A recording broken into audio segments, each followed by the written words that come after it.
Assalamualaikum, dear students. Today let's talk about nouns and its types. Right.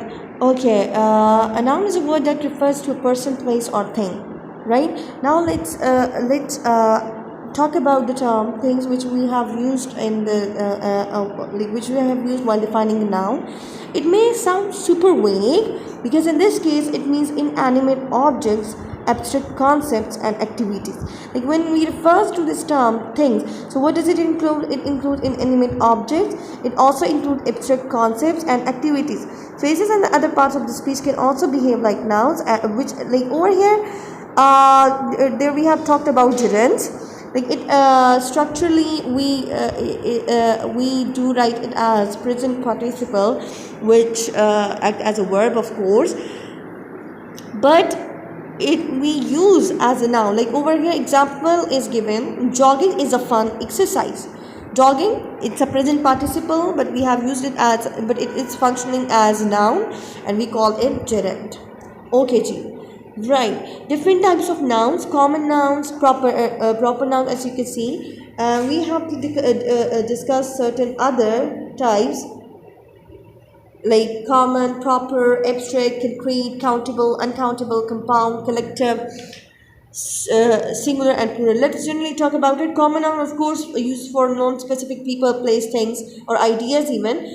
And then examples are given: man, city, religion. In other proper nouns specify like it's we use for specific people, place, things. Examples: Albert Einstein, London. Then abstract, of course, it refers to something that you cannot perceive with your five senses, like belief, love, pride, happiness, etc. And then it's something like you can perceive with your five senses. We are like talking about over here now. We are talking about concrete. Now, apple, lion, eyes, flower, etc. Now, countable. Of course, that can be counted. Apple, apples, pencil, pencils. We do add es, we do add s with it, right? Okay, uncountable, that cannot be counted, like milk, music, food, water, snow, rice. Now we are having compound noun. It's made up of two or more similar words. We do use hyphen, but in some cases, what we do, the two of the words, we form it as a single word. If let's say we consider text and then book, these can be separated, meaning these two are different words, but which has been combined and has been formed as a another word that gives totally different meaning. Textbook, snowball, seafood, sunflower. Now, collective noun refers to a group of things as one whole, shows collectiveness, bunch, audience, flow, group, family. These are the examples. Now, singular refers to one person, and in that, of course, we do not it can be a place, it can be thing or an idea. In that we do not use we do not add es like the way we do add in plural noun, meaning it like the plural noun, it refers to more than one person, or like two, more than two even, one person, place, thing or idea. Right. Now let's further talk about the same examples. Okay, G, in common noun, right? That we these are the words that refers to undefined or generic people, place, or things. We talk about the commonality, and we are having the term that is general, and it is mentioned over here, like in examples. The country, it's a common noun, but when we particularly talk about any country, like as the example given over here is Canada, so that is no more than the common noun. Okay, common noun are only capitalized when they begin sentences or are used in the names or titles of something, as in Grand Canyon or Iron Man. Okay, G, what is written over here? If we have to, if the we have to if we have to start begin the sentence with the common noun, so then we need to capitalize it, right? Okay. And even if we have to use any name, title of something, so in that case we can capitalize it. Now, proper noun, of course, when we have to capitalize any, like if we talk about any name, any person, place, right? As the name mentioned over here is Starbucks, sorry, it's the name of brand, Starbucks, and Jenny, the personal name, right? So these are capitalized, and we are using the example of proper noun over here. Now, singular noun, of course, it refers to a single place, person, thing. Examples are given: banana, animal, like house, cat, girl, food, country. These are given over here. Now, plural, of course, we do add s, we do add es, but some are the irregular ones. In that, we use like uh, let's say we are having foot, so in that we have changed it into feet. These are the irregular plural nouns. Wolf, instead of f we have added ves, and then sheep, it remains same, like fish even, so that remains same, right? Mouse, mice, toad, teeth, life, lives, person, and people. Right, we are having concrete noun. So, like, it's something that we can perceive with five senses. Sense of like hear, touch, taste, smells, see, sight. So, examples given are table, apple, rabbit, ear. Abstract, that we cannot perceive with five senses, but it what actually it's talk about, it talk about intangible ideas, right? Now it can also include, like, when it comes to abstract nouns, we do talk about social concept, political theories, and character traits. For example, the abstract noun anger refers to an emotion, and abstract noun courage, it refers to a quality person has.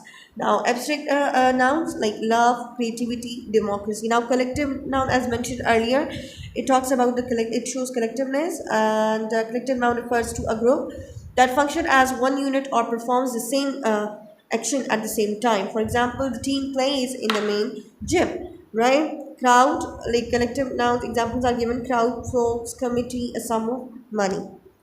Compound noun, it refers to two or more words into one, and it appeared as a single word, right? Okay.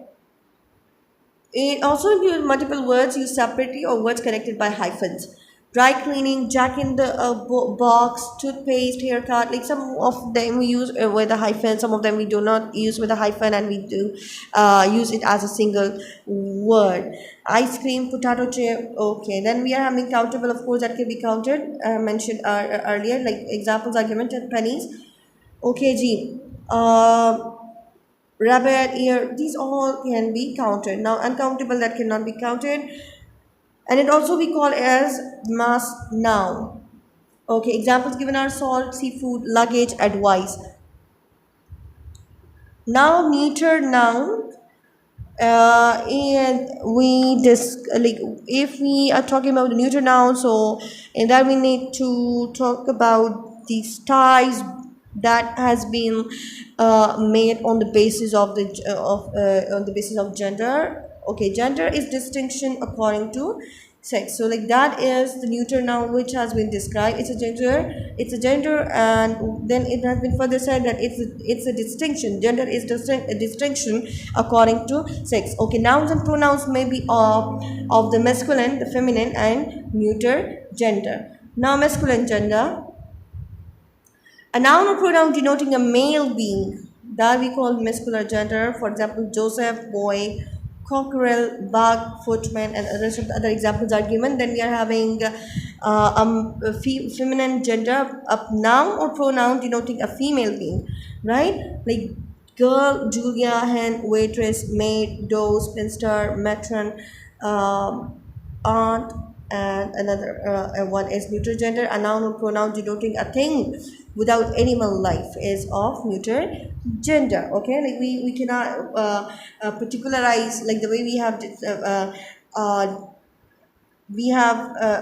discussed masculine gender, that in that we refers to male being, and in feminine a female being. So of course we do not talk about the same genders in case of neuter gender, that is not masculine or feminine. Okay, G, examples given, certain objects, for example, pencil, light, water, then star, book, task, leaf. A noun or pronoun which is sometimes masculine and sometimes feminine is often said to be a common gender, like bird. Okay, speaker, certain words have been have been like in this these examples, the words given shows the common gender, which can which sometimes we use as a masculine and which sometimes we use as a feminine, but it depends on the sentence structure as well. Okay ji, like we are having another example as musician, operator, European, cat, animals, artist. A pronoun must be same gender as the noun for which it stands or to which it refers. Right? Each of the following pronouns is limited to a single gender. Let me repeat this point. A pronoun must be in same gender as the noun for which it stands. Of course, if it's masculine, then we have to use he, his, him, and then if it's feminine, then we have to use she, her, hers. Neuter is, in case of neuter, so it and it. Right. Examples, all other pronouns vary in gender. Robert greeted the employer, his employer. So his indicates the the masculine. We use the common gender according to the, like for that we do talk about the we use pronouns and that indicate the that clarifies the gender within the sentence. Like in case of common gender, as mentioned earlier, we can use it as masculine and we can use it as feminine, but for that we have to use the pronouns which vary that gender. Okay, a mother passed with her child. So why the her is used, indicating the female feminine gender, right? But it has been used as a common gender. Okay, this tree has lost its foliage. That is neuter. Who laugh, masculine or feminine, can be used as both. Now neuter, as mentioned earlier, like neuter is, okay, yeah, like it's denoting a thing. Okay, fine. It is not the way the distinction has been made between the feminine and masculine. So it's same. It's not case with the neuter. It refers to any object. And now let's come back to the examples.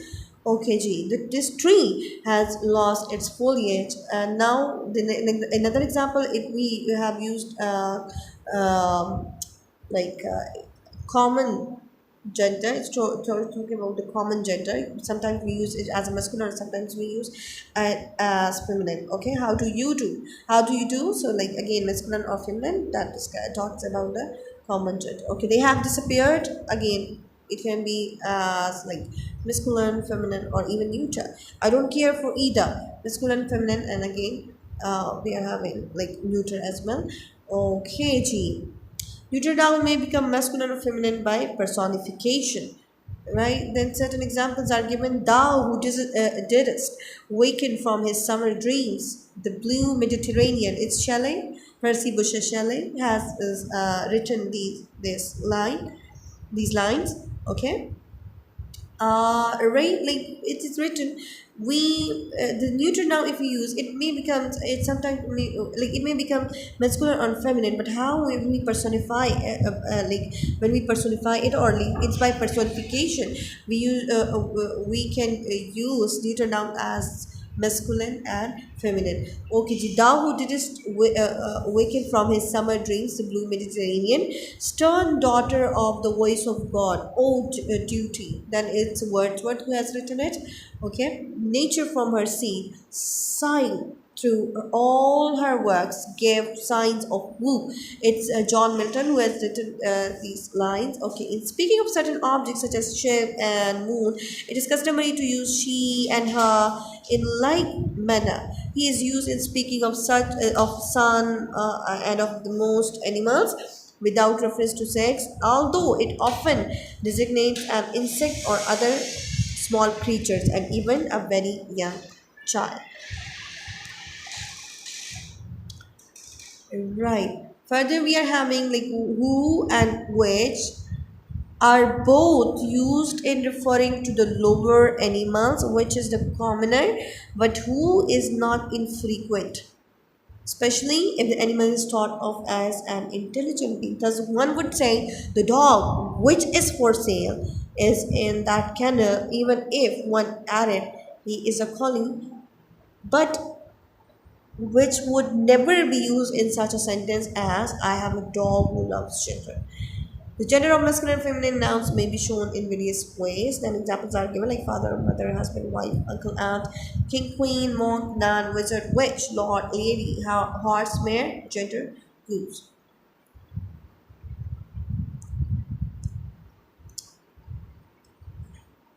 Drake, dog, cook, hen, ram, eve, bull, cow, hart, hind, buck, doe, fox, wix. Some masculine nouns become feminine by the addition of an end. Masculine and feminine, again, the examples are given, right? Executor, executrix, and is an administrator, administratrix. So, like, these are the masculine and feminine, right?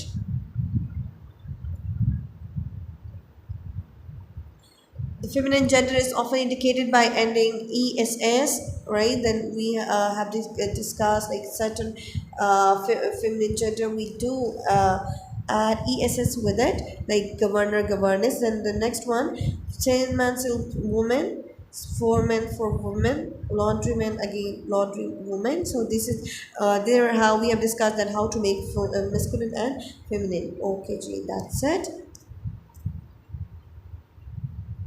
Thank you.